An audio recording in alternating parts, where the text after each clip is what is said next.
in my family, we make milk poached pork. I've never made milk poached chicken, I have to say. Well, it's a similar concept, a little fat. It's sort of like, you know, if you do a duck confit, you're cooking in fat, so this is a little bit more fat. We have some tarragon springs, we have some peppercorns, we have some butter.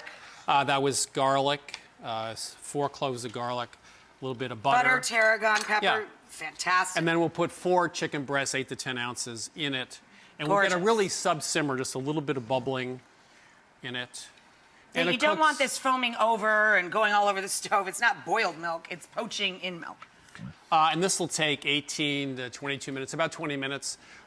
Cover it and keep it just a little bit of bubbling. Just in a little gentle bubble. Yeah. There we are. And then we've got one down here, done. Now, the secret about this is the sauce, and this is something anybody can do. We're going to start with parsley, as half a cup of parsley. And this is something people do, especially in the Middle East. They use herbs almost as greens. Right. This is a cup of tarragon, which is very strong. And by the way, you can make any kind of salsa this way very simply. Capers.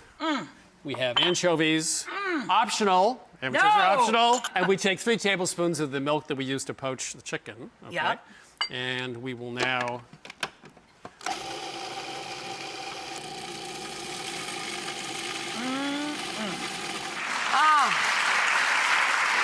Beautiful. Look at that, huh?